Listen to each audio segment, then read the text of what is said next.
नमस्कार, मी सौ देवकी चैतन्य खोत, मुक्काम पोस्ट पेढांबे, तालुका चिपळूण, श्री संस्कृत या चॅनलमध्ये आपणा सर्वांचं मनापासून हार्दिक हार्दिक स्वागत करते.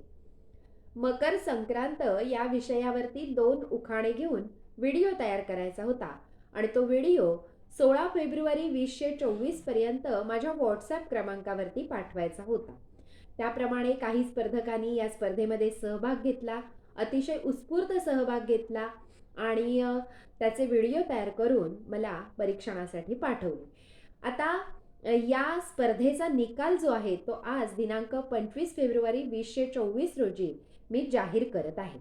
या स्पर्धेच्या परीक्षणाचं काम सौभाग्यवती सप्रे मॅडम व मी स्वतः केलेलं आहे.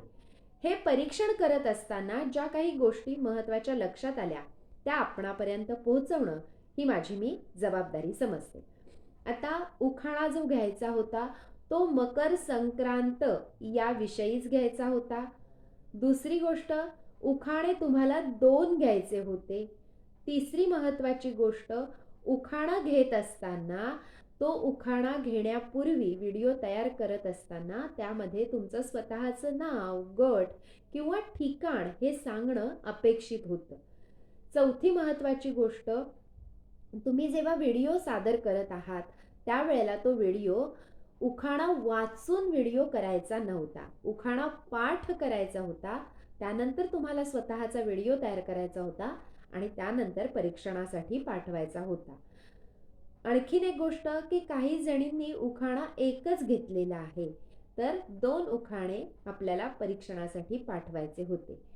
यानंतर काहींनी खूप पद्यात्मक मोठी रचना केलेली आहे. पण त्याच्यामध्ये त्याला काही हरकत नाहीये, तशाही पद्धतीनं मोठे उखाणे घेतले जातात. पण त्या उखाण्याचा जो एक विशिष्ट टोन आहे तो टोन देखील त्यामध्ये मेंटेन होणं आवश्यक आहे असं मला वाटतं. आता जेव्हा तुम्ही व्हिडिओ करत आहात त्यावेळेला तुमचा व्हिडिओ करण्यासाठी जर घरामध्ये कोणी दुसरी व्यक्ती नसेल तर अशा वेळेला तुम्ही आपण बसायचं आणि आपल्या डोळ्यांच्या लेवलमध्ये कोणत्या तरी उंच गोष्टीवरती मोबाईल ठेवायचा आहे आणि सेल्फी मोडवरती व्हिडिओ तुम्ही करायचा आहे, जसा की मी आत्ताचा हा व्हिडिओ तयार करत आहे. जेव्हा तुम्ही व्हिडिओ करत आहात तेव्हा पूर्ण प्रकाश असणं गरजेचं आहे. उजेडामध्ये व्हिडिओ करा. तुमचा आवाज समोरच्यापर्यंत व्यवस्थित पोहोचेल इतका मोठा आवाज असणं गरजेची गोष्ट आहे. तुम्ही उखाणा स्पर्धेसाठी भाग घेतलेला आहात तर वयानुरूप काहींचं विस्मरण होणं स्वाभाविक गोष्ट आहे. परंतु त्या समोरच्या व्यक्तीनं सांगितलेला आवाज देखील व्हिडिओमध्ये येत आहे. तर अशा गोष्टी आपण स्पर्धेसाठी कशा गृहीत धरू शकणार नाही. म्हणजे त्यांना सहभागाचं प्रमाणपत्र नक्की मिळणार आहे. पण प्रथम 3 क्रमांकामध्ये आपण त्यांना त्यांचा जो व्हिडिओ आहे किंवा उखाणा आहे त्याला गृहीत धरणार नाही आहोत. आता पद्यात्मक रचनेविषयी अजून एक गोष्ट सांगायची की पाल्हाळिक जी रचना आहे ती टाळण्याचा प्रयत्न करावा. आता इतक्या साऱ्या सूचनांनंतर आपण या स्पर्धेचा जो निकाल आहे तो निकाल मी आता जाहीर करणार आहे. हा निकाल जाहीर करत असताना प्रथमतः उत्तेजनार्थ क्रमांक सांगणार आहे, त्यानंतर विशेष उत्तेजनार्थ क्रमांक सांगणार आहे, त्यानंतर तृतीय क्रमांक, द्वितीय क्रमांक आणि मग प्रथम क्रमांक जो आहे तो मी वाचन करणार आहे. या स्पर्धेमध्ये उत्तेजनार्थ क्रमांक प्राप्त झाला आहे सौभाग्यवती माधवी सुहास वैद्य यांना. अभिनंदन वैद्य मॅडम. यानंतर दुसरा उत्तेजनार्थ क्रमांक प्राप्त झालेला आहे कुमारी तनिष्का तानाजी चव्हाण हिला. अभिनंदन तनिष्का.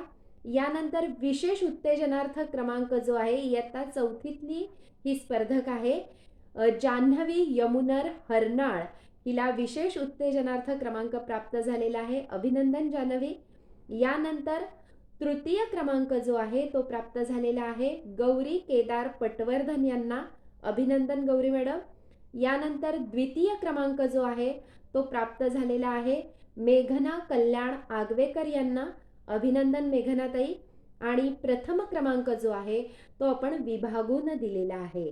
प्रथम क्रमांकाच्या मानकरी ठरलेल्या आहेत विद्या विनय ओक, त्याचबरोबर नेहा संजय सोमण या दोघींचंही मनापासून खूप खूप अभिनंदन.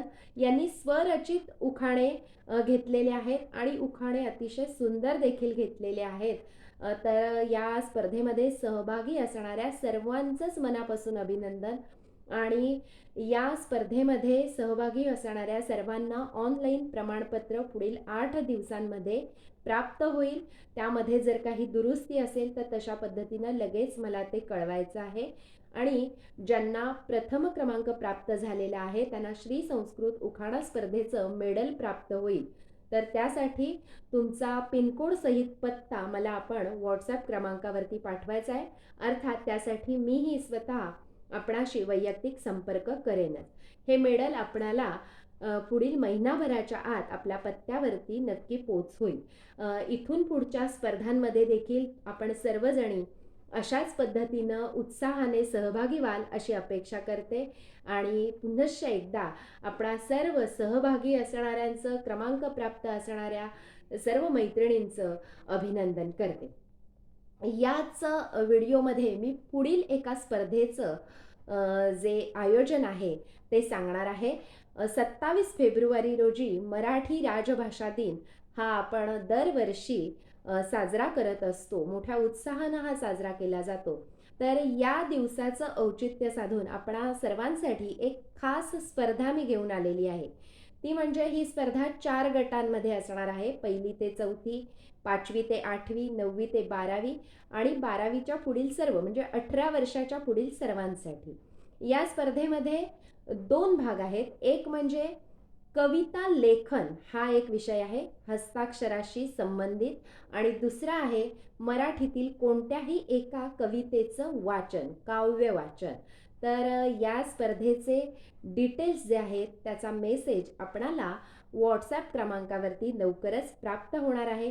तर याही स्पर्धेमध्ये आपण सर्वजण उत्स्फूर्तपणे सहभाग घ्याल अशी अपेक्षा करते आणि या ठिकाणीच थांबते. धन्यवाद.